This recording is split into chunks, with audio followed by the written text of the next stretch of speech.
Your final breath is not the end. It is a doorway. A moment when the body lets go, but the consciousness becomes more awake than ever before. For thousands of years, humans feared this moment. But Tibetan mystics saw something different. Not darkness, but revelation. In the mysterious text known as the Tibetan Book of the Dead, death is described not as a collapse, but as a passage, a journey through hidden states of consciousness called bardo, the between, a place where time dissolves, identity melts, and the soul sees itself without a mask.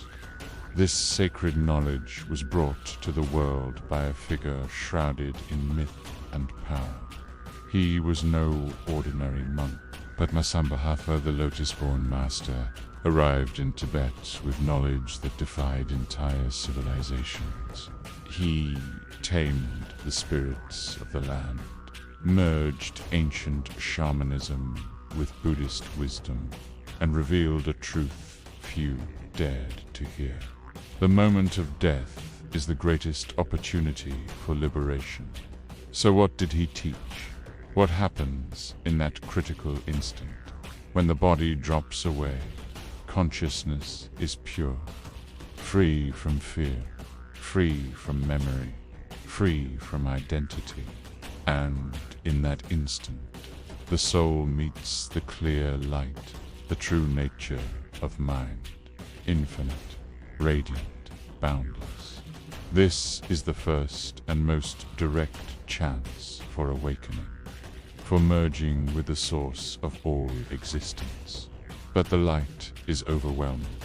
We are so used to limits, so used to being our fears, our names, our stories, that the true essence of consciousness feels terrifying. It's a brilliance so absolute that it feels like annihilation to the small self we've constructed. And so most souls turn away, instinctively recoiling from their own magnificent nature, missing the doorway to liberation. They are not ready for such total freedom, and this is precisely why the book exists. Padmasambhava created this text for one purpose: to guide the soul through the shock of awakening, to speak to the dying or to the living who wish to understand what waits in the space beyond breath. It's a map, a whisper in the ear of the transitioning soul, reminding it not to be afraid of its own light. It's designed to be read aloud, to act as a lifeline in the cosmic sea. But here is the most profound secret of all. The truth is simple. The same illusions that bind the soul after death bind us right now. The Tibetan Book of the Dead is not only a guide to dying a guide to truly living, to seeing through fear, illusion, and identity while we're still here. It teaches us that every moment is a bardo, a space between past and future, offering a chance to awaken. By understanding death, we finally learn how to live, free from the shadows that haunt our days. This journey is not about waiting for the end. It's about beginning now, to learn more about the bardos that follow and how to navigate them. Subscribe and continue this exploration with us. Thank you for watching. When death lifts the veil of the physical world, consciousness enters a place where reality becomes fluid. This is Chestnut Bardo, the realm of visions. It is a dimension where your mind unfolds openly, with nothing left to hide behind.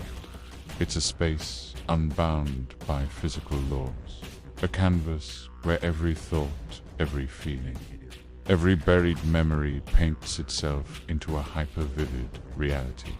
Here, the internal becomes external, and the soul is confronted with the unfiltered contents of its own being. There are no masks to wear, no roles to play, just the raw, unvarnished truth of who you are. This journey isn't about moving through a physical space. It's about navigating the vast, intricate landscape of your own consciousness. A journey into the heart of your own making. First, the soul encounters peaceful deities, luminous, serene beings, radiating compassion and wisdom.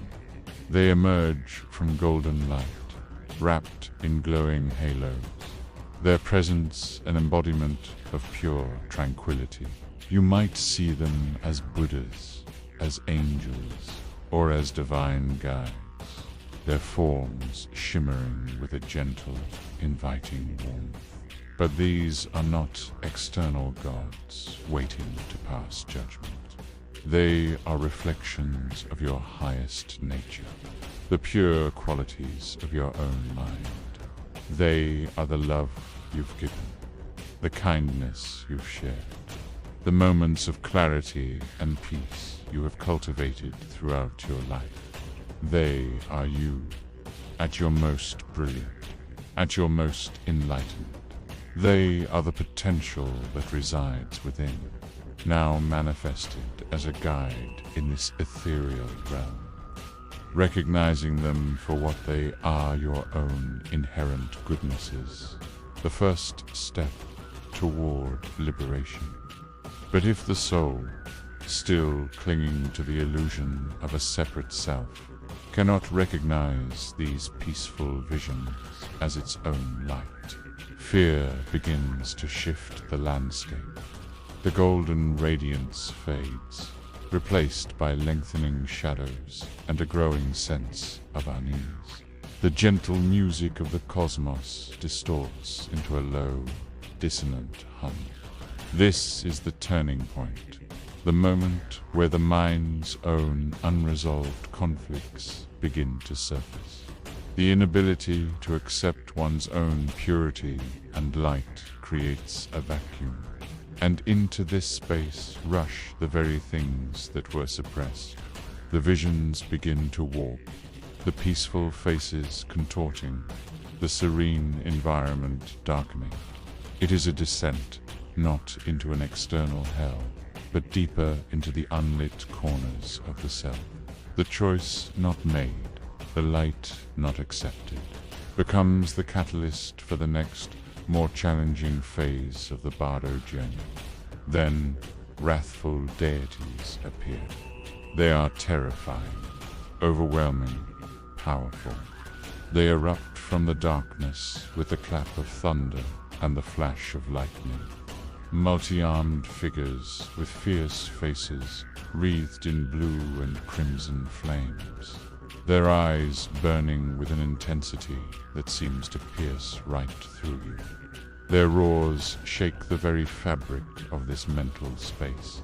They are the stuff of nightmares, yet they are rendered with an almost divine, symbolic beauty, not as monsters of a horror film, but as sacred icons of untamed power.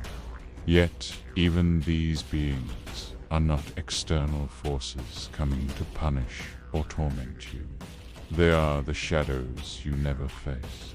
Every suppressed emotion, every buried fear, every desire you hid from yourself now stands before you, demanding to be seen.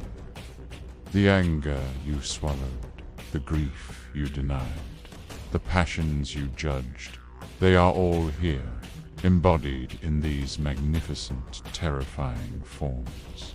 You do not fear these gods, you fear yourself. The raw, primal energy they represent is your own. It is the untamed, powerful, and chaotic part of your psyche that you have spent a lifetime trying to control, ignore, or disown. These fierce deities are personifications of your own vital life force, unfiltered and unrestrained. In life, we often label these energies as negative jealousy, pride, aggression. We push them down, hoping they will disappear. But in the bardo, nothing disappears. That energy, which is inherently neutral, returns in its most primal form. Confronting these visions is confronting the parts of yourself you deemed unworthy or frightening. This isn't a battle against demons. It's a profound act of self-reclamation. It is about understanding that this immense power is not something to be defeated, but something to be integrated. Unlike ordinary dreams, which can feel hazy and are often quickly forgotten, this realm is hyperreal. Every thought instantly becomes form. Every memory becomes a world. Think of a long-lost childhood friend, and they are standing before you. Feel a pang of regret, and the entire scene of that mistake rebuilds itself around you, more vivid than when it first happened. Landscapes behave like a lucid dream on an epic scale. Majestic buildings can dissolve into clouds, and mountains can morph into tidal waves of emotion. The soul floats through this surreal, ever-changing environment, where the boundary between observer and creator is completely erased. This is the ultimate feedback loop. Your state of mind doesn't just color your perception of reality. It literally is reality. This is why mental discipline and awareness, cultivated in life, become the most crucial tools for navigating this plane. The key is not to fight these visions, but to recognize their nature. In Tibetan teachings, this is the great wisdom of emptiness. All forms, whether beautiful or terrifying, are ultimately empty of any inherent, independent existence.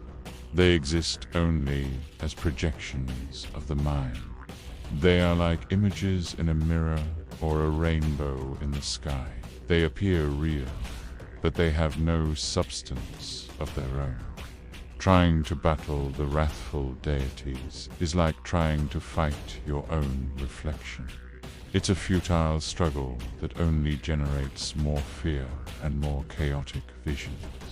The moment you recognize them as manifestations of your own consciousness, they lose their power over you. A raging, monstrous deity can dissolve into smoke and light the instant you see it, not as an enemy, but as a part of yourself. Recognition is liberation. This is the great test of the bardo.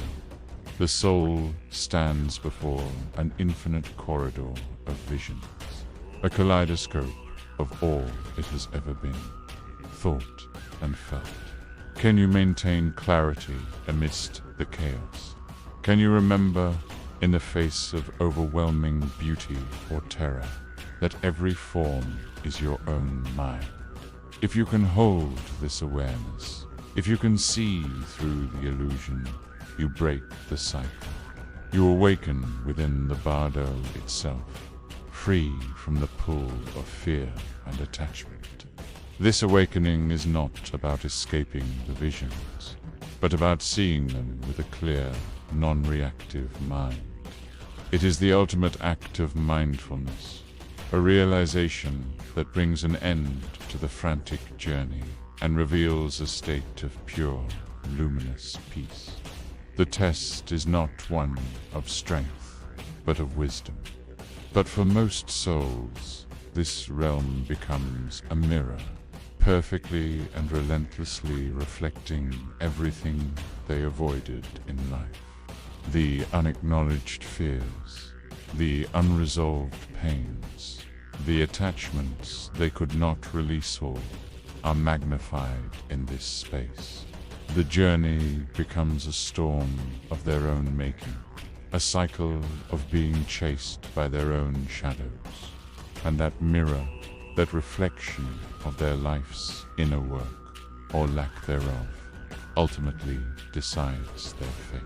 It decides whether they awaken to their true nature, achieving a state of liberation, or whether they fall deeper into the cycle of rebirth, drawn by the currents of their own unresolved karma, toward another life, another chance to learn. The real battle is not fought in the cosmos or against mythical beasts. The real battle is, and always has been, within. When the visions fade and the illusions dissolve, the soul enters the most decisive realm of all. Bardo, the threshold of rebirth. This is the intermediate state, the bardo of becoming, where the mind, stripped of a physical body, is shaped by its most fundamental forces. It is here, in this liminal space between death and life, that the final, critical choices are made, setting the course for the next existence. The journey through the luminous realities of the Chanyad Bardo is over. The soul now confronts the raw, unfiltered power of its own karma. Here, the deepest force awakens, the desire to exist, to continue, to cling to the idea of I. This is not a simple wish, but an ancient, instinctual drive that has propelled consciousness through countless lifetimes.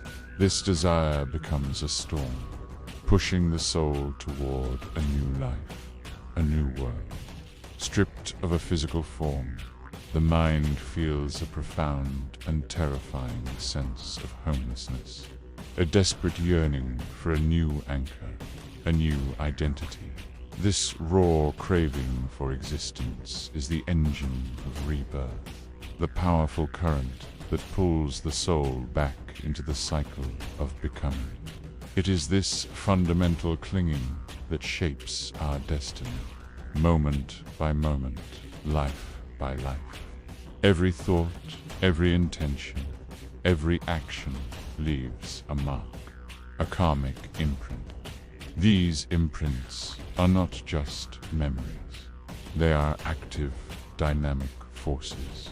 In Bardo, these imprints act like magnets, silently guiding the soul toward a new existence that resonates with its accumulated patterns. The mind is a traveler in a vast landscape of possibilities, and its own karma is the compass. A fearful mind is drawn to worlds of fear, seeking refuge in circumstances that only amplify its anxiety. A mind conditioned by anger will find itself pulled toward realms of conflict and struggle. But a loving mind, one filled with compassion, finds paths of growth, drawn to families and worlds where kindness can flourish. And a wise mind, one that has cultivated clarity and insight, chooses a body built for awakening, precious human life, with the opportunity to practice and attain liberation. You are not sent to a destination. You are drawn to what you are. The universe simply reflects the content of your own consciousness. As the pool of karma intensifies, the soul begins to see signs, flashes of future worlds, symbolic scenes of conception. The mind, in its disembodied state, perceives visions of potential parents uniting, of continents and homes, of entry points into new bodies. These visions are not literal movies of the future. They are the mind interpreting the pull of karma, shaping the gateway to a new life. The colors of these visions hold meaning. Smoky, dim lights indicate a pull toward lower, more difficult realms of existence. Bright, clear lights of blue, white, yellow, or green signal a fortunate rebirth, particularly a human one. The soul is not a passive observer. It is drawn into these scenes, feeling a powerful attraction or repulsion, depending on its karmic connections to the beings it perceives. These are the doorways to the next chapter. Even now, liberation is possible. In this final, critical moment before the vortex of rebirth pulls it in, the soul has one last chance to awaken. The key is recognition and detachment. If the soul can see the visions of potential parents, not as a refuge, but as another turn of the wheel of cyclic existence, it can resist the pull. If it can generate a strong aversion to being born again and a deep yearning for liberation instead, it can shift its trajectory. If the soul can remain detached, clear, and aware, it can step beyond birth entirely by recognizing the entire process as a projection of its own mind and letting go of all desire, aversion, and attachment. The consciousness can merge with the clear light, the fundamental nature of reality itself. Release, and you are free. But for most souls, the karmic winds are too strong. The force of habit, the fear of non-existence, the longing for a familiar form, these are overwhelming. Most souls are swept away by desire, fear, or habit. They are drawn to one of the colored lights, choosing a womb based on their strongest karmic link. They fall into the next body, pulled by the momentum of their own mind. The consciousness enters the union of sperm and egg, and the vast, open awareness of the bardo state collapses. The memories fade. The clarity is lost. Consciousness constricts, identifying with a new, developing form. The journey through the intermediate state is over. Thus begins another life, another chapter in the soul's long journey. A new body, a new family, a new set of challenges and opportunities. Rebirth is not a punishment, it is a lesson. It is the universe providing a fresh canvas for the mind to continue its work. Each life is a chance to learn, to purify negative karma, and to cultivate wisdom and compassion. The cycle continues, driven by the mind's own patterns, until the lessons are learned, and the lesson continues, until the mind remembers its true nature, the luminous, empty awareness that was present all along. Rebirth is not the end. It is the beginning of the next opportunity to awaken.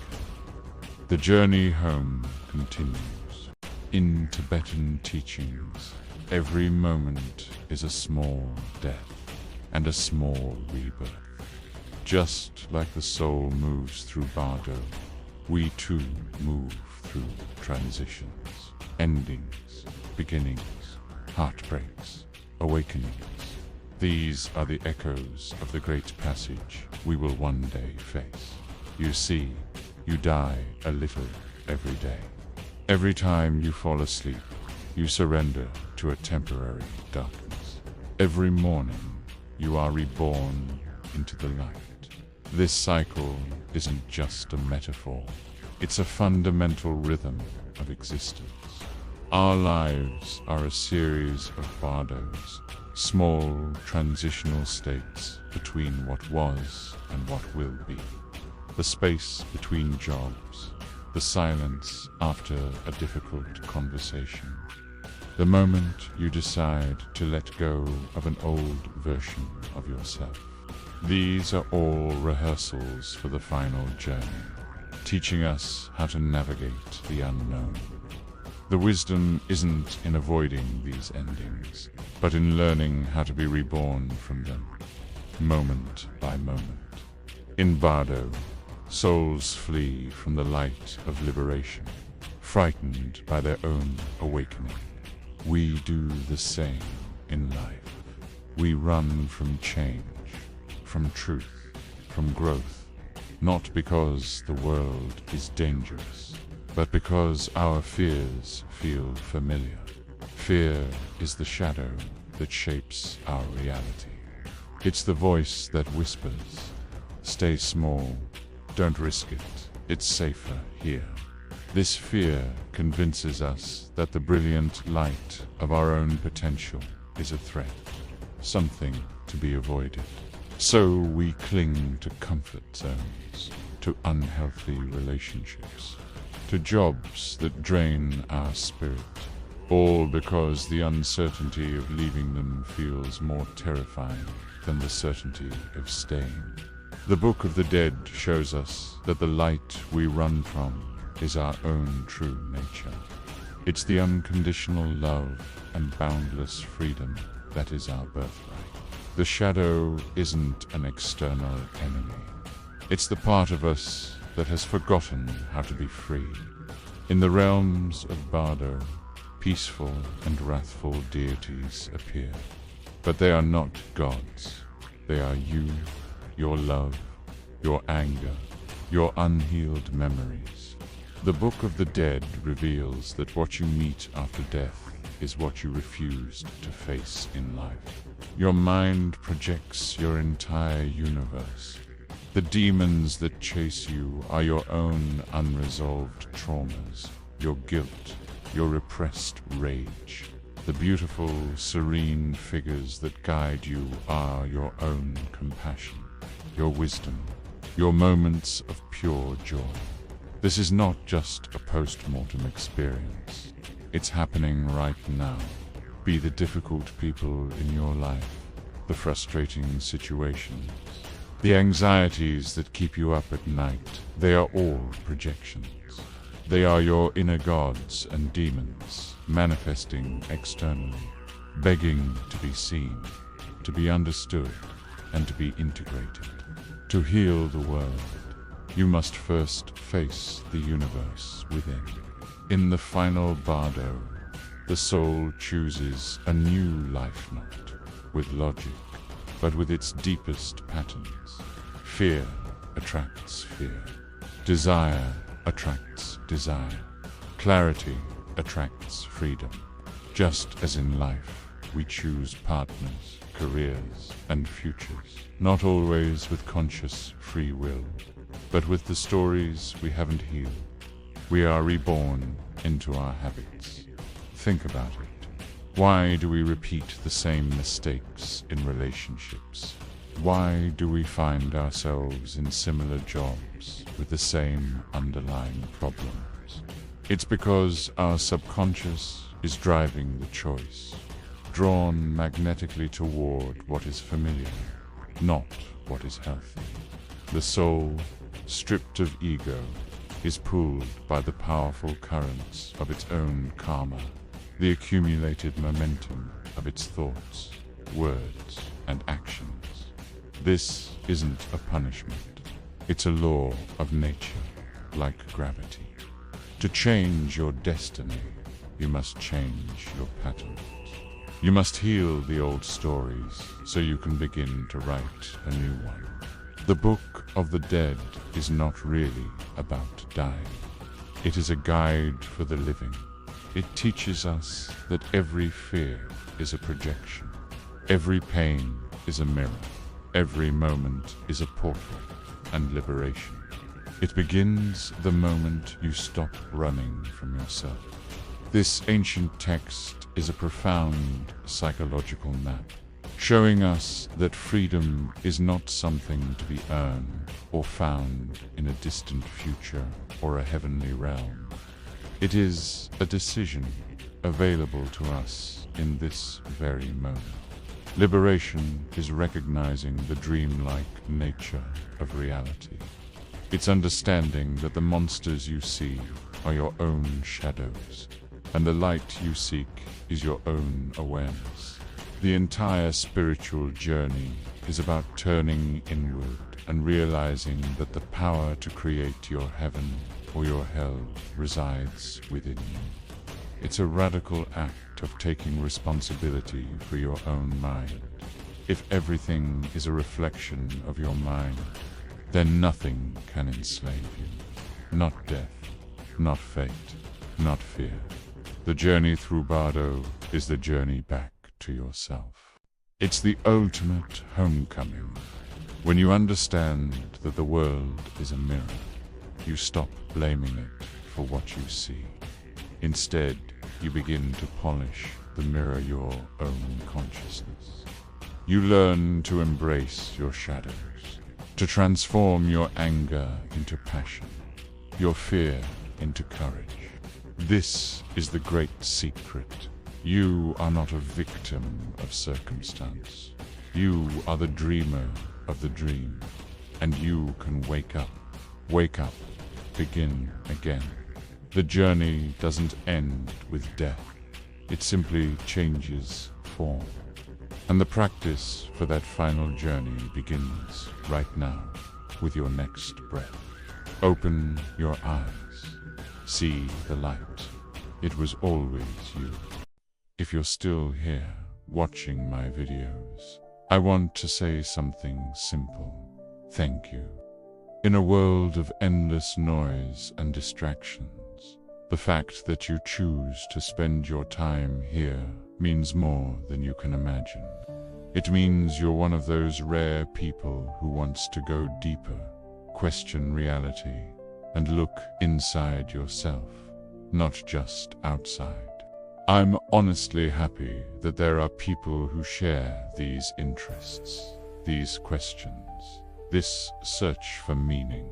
So if you feel this space resonates with you, hit the like button, subscribe to the channel, and share this video with someone who might need it.